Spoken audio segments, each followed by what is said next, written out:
সকলকে জানাই শুভ নববর্ষের প্রীতি, শুভেচ্ছা ও ভালোবাসা। তো পয়লা বৈশাখের দিন আমার পিস্তুত দিদির ছেলের জন্মদিন। তো সেই জন্য আমাদের প্রতি বছরই ওই দিনটা ইনভিটেশন থাকে, সেটা রাত্রে থাকে, কিন্তু এবছর একটা বিশেষ কারণের জন্য আমাদের ইনভিটেশনটা সকালেই ছিল।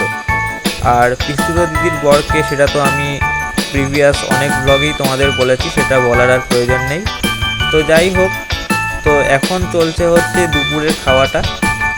আর 6 বছরে ও প্রতিজ্ঞা করেছিল যে 6 বছর থেকে ও নিজের হাতে খাবে, তো সেহেতু আজকেও নিজের হাতে খাবে। তো চলো দেখা যাক। আর এই হচ্ছে ওর খাওয়া নিজের হাতে। আর নিজের হাতে তো পুরো খেতে পারবে না, যেহেতু এটা হচ্ছে ফার্স্ট অ্যাটেম্প, তাই একটু তো খাইয়ে দিতেই হবে। আর তারপরে ও বাকিটা নিজের হাতেই খেয়েছিল। এবার তোমরা সেটা ব্লগ যত এগোবে তত তোমরা সেটা দেখতে পারবে। আর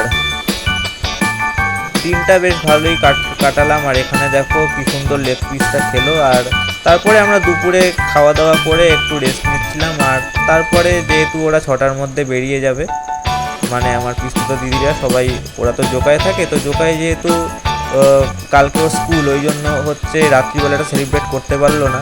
তো সেহেতু হচ্ছে আজকে 6টার মধ্যে কেক কাটিং সব সেলিব্রেশন সেরে ওদের প্ল্যান ছিল যে 6টার মধ্যে বেরিয়ে যাবে। তো এখন সেই কেক কাটিং, বার্থডে বয় তোমরা দেখলে যে বার্থডে বয় রেডি হলো। আর তারপর এখন চলছে কেক কাটিং অ্যান্ড সেলিব্রেশন। আর এখানে কেক কাটিংটা এবছর ছিল হচ্ছে রেনবো থিম। তো কোনো কার্টুন নয়, এমনি একটা রেনবো। আর আমি জানি না যে এটা কোনো কার্টুন বেসড থিম কিনা। আর ও কিন্তু এখনই অ্যানাউন্স করে দিয়েছে যে 7th বার্থডে, মানে সামনের বছর ওর জন্মদিনে যেন স্পেস থিম হয়। তো বেশ ভালোই কাটলো দিনটা। আর এখন চলছে কেক খাওয়ানোর পর্ব। তো তোমরা দেখো, এনজয় করো ব্লগটাকে।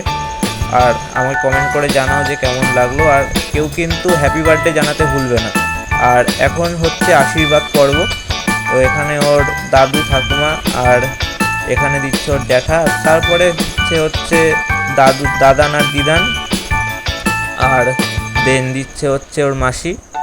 আর আমি দিয়েছিলাম, তো সেই ভিডিওটা হচ্ছে আমার ফোনে করা হয়নি, তাই দিতে পারলাম না। তারপরে মা বাবা আশীর্বাদ করলো। আর তারপরে তোমাদের সাথে কিছু ছবি আমি শেয়ার করছি।